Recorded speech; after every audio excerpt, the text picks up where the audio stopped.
Olá, seja muito bem-vindo. Hoje vamos falar sobre métodos para flauta doce. Vou começar pelo Helmut Monckemeyer, que é o método mais conhecido, mais fácil de encontrar, tanto em livro físico como em PDF. Eu sempre vejo essa versão em italiano. Eu acho que não existe uma versão em português, mas isso não tem problema. Muita gente me pergunta sobre esse livro. Ele tem um pequeno problema. A ordem das músicas não é muito boa, já vou explicar. Ele começa lá pelas notas Mi, Ré, Dó, que tudo bem, é normal começar por essas três notas. Tem uma coisa que eu não concordo aqui, que é o Mi alternativo, esse Mi 2 que ele coloca aqui, eu não uso e geralmente os flautistas não usam. Eu tenho um vídeo sobre isso, deixo aqui disponível para vocês. Voltando aqui ao nosso capítulo 1, temos exercícios com as notas Mi, Ré, Dó, que são as notas mais fáceis, a gente começa mesmo por essas três, e aí temos ali semibreves, tudo bem, mínimas, número 2 ali, exercício com mínimas, o número 3 com semínimas, número 4 já tem umas colcheias ali, começa a ficar difícil, o número 5 já é muito difícil para um iniciante. No capítulo 2 temos as notas Fá e Sol, o que é normal, depois que a gente aprende Dó, Ré, Mi, as próximas notas são Fá e Sol. Exercício 6, temos as mínimas, ali tudo bem, exercício 7 tudo bem, o 8 já começa a ficar bem difícil para um iniciante, quando chega no 9, 10, 11, 12 já fica muito difícil. Mesmo que tenha somente as notas do Ré, Mi, Fá, Sol, eles são ritmicamente difíceis, enfim, não dá mesmo para um iniciante fazer. Então, o que a gente tem que fazer com esse livro? Ele tem coisas boas, ele tem exercícios ótimos, ele tem melodias muito interessantes. A gente precisa pegar um capítulo que a gente quer estudar. Quero estudar a nota Fá. Vou lá naquele capítulo que tem a nota Fá. Quero estudar o Si bemol. Vou naquele capítulo e escolho algumas músicas que sejam do meu nível, ou nível do aluno, caso você seja um professor. Agora, tem uma vantagem. Se você é daquele tipo que adora dedilhados, fanático por dedilhados, quero saber todos os dedilhados, ele tem lá todos, se não todos, quase todos os dedilhados, só que eles estão por capítulos. Cada capítulo se dedica a 1, 2 ou 3 dedilhados. Agora, o Monckemeyer para flauta soprano em português, essa edição brasileira, ela tem muitos problemas. Então, eu não recomendo que você compre. Não compre a versão brasileira. Ele foi revisado e algumas partes foram cortadas, muita coisa foi cortada. Foram colocadas algumas canções brasileiras, mas elas são, na minha opinião, de mau gosto. Eu acho legal pôr música brasileira, mas aquelas músicas que foram escolhidas não são interessantes para flauta doce.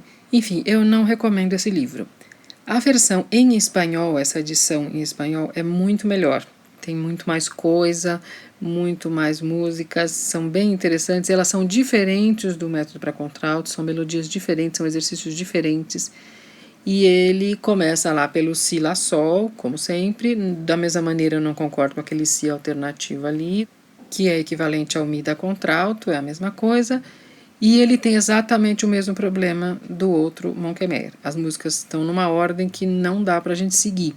Você tem que ir por capítulos. Cada capítulo se dedica a uma posição, um ou dois dedilhados, e você tem que escolher aquelas músicas que são do seu nível ou do nível do seu aluno. Seguir ele em ordem não vai dar certo. Ele é razoavelmente fácil de encontrar em PDF, mas como eu tenho uma cópia, eu deixo para vocês aqui um link do Google Drive para quem quiser. O próximo livro é do Franz Gisbert. Ele tem uma coisa interessante, que ele tem a soprano e a contralto no mesmo livro em paralelo. Então você vê que do lado esquerdo é a soprano, do lado direito é a contralto. Veja aqui que do, ré na soprano, Fá, Sol é o mesmo dedilhado na contralto. Aqui no número 6 você vê que na soprano é Do, Si, Lá, Sol, Lá, Si, e na contralto é Fá, Mi, Ré, Dó, Ré, Mi, exatamente o mesmo dedilhado. O que eu não gosto desse livro são as músicas, as melodias não são tão bonitas, não são muito interessantes, e os exercícios também não. Mas eventualmente você pode pegar uma ou outra coisa dali que pode ser legal. Vamos lembrar que tudo que você tocar na soprano, você pode tocar na tenor exatamente igual, soando oitava abaixo na tenor. Tudo que você tocar na contralto, você pode tocar na sopranino exatamente igual, uma oitava acima, ou na baixo, uma oitava abaixo da contralto. Lembrando que tudo que você tocar na soprano vai soar oitava acima daquilo que você estiver tocando. Por exemplo, si, lá, sol aqui, vou tocar uma vez na contralto e uma vez na soprano.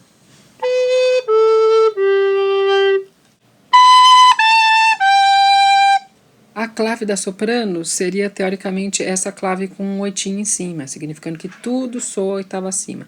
Mas como isso todo mundo já sabe, é muito conhecido, muitas vezes você não vai encontrar essa clave com um oitinho em cima. Então você tem que saber que a soprano soa oitava acima e a contralto soa na oitava real. Quando você tocar si, lá, sol na soprano, o mesmo dedilhado na contralto vai soar.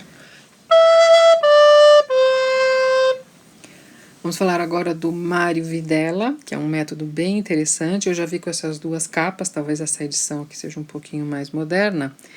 Eu tenho um xerox dele, mas ele é facilmente encontrado em PDF ou em livro físico também. O que eu mais gosto dele é que ele sempre tem duas flautas. Primeira e segunda flauta, desde aquela musiquinha mais fácil do começo, fica muito mais interessante. A segunda flauta é tocada geralmente pelo professor, mas pode ser um aluno mais avançado, e aí você sempre tem aquela noção de que é uma música, que é mais bonito, é mais estimulante tocar com duas flautas. E outra coisa que é bem legal é que a sequência dele é muito boa, você pode seguir ele na ordem, que é muito bem bolada essa sequência dele. E agora, finalmente, vou falar do livro que eu mais gosto, que é esse do Franz Gisbert. Não é o mesmo que falamos anteriormente, é um outro livro, é o mesmo autor, mas é um outro livro. E aproveitando que está em inglês, vamos fazer uma observação importante. Você vai encontrar muita coisa traduzida do inglês, tradução automática. A palavra recorder significa flauta doce. Essa palavra vem de um termo muito antigo, lá do século XI ou XII, que significava imitar o canto dos pássaros. Hoje em dia significa gravador.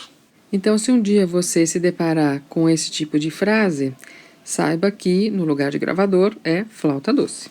A palavra treble significa alto, flauta alto ou flauta contralto.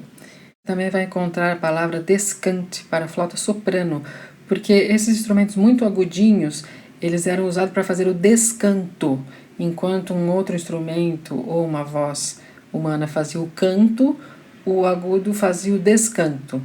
Bom, terminando esse pequeno parênteses, voltando ao Gisbert, uma das coisas que eu gosto é o fato de ter duas flautas desde o começo, assim como eu falei lá do Mário Videla, este também. Desde os exercícios mais fáceis, sempre tem a segunda flauta, que é tocada pelo professor ou por um aluno mais adiantado. Olha uma coisa interessante aqui, ele coloca no Fá o dedo 6, além do dedo 0 e 2. Este é um sistema usado por alguns professores, eu já tive aula com um professor que usava esse sistema, colocar o dedo 6 em algumas notas. A nota fica um pouquinho mais grave, um pouquinho mais baixa, mas é um método interessante, ele dá mais equilíbrio na flauta, mas não é todo mundo que usa, não. São poucos os professores que usam. Bom, e aí o método continua, ele tem uma sequência muito boa, pode seguir ele na sequência porque é bem elaborada, tem umas melodias bem bonitas e uns duetos bem interessantes. Agora chegamos ao final, ele tem um apêndice muito bom, que são exercícios técnicos, vários exercícios técnicos muito eficientes, com semicolcheias, com tercinas. E, finalmente, na segunda parte do apêndice, temos uma série de estudos muito bonitos e gostosos de tocar.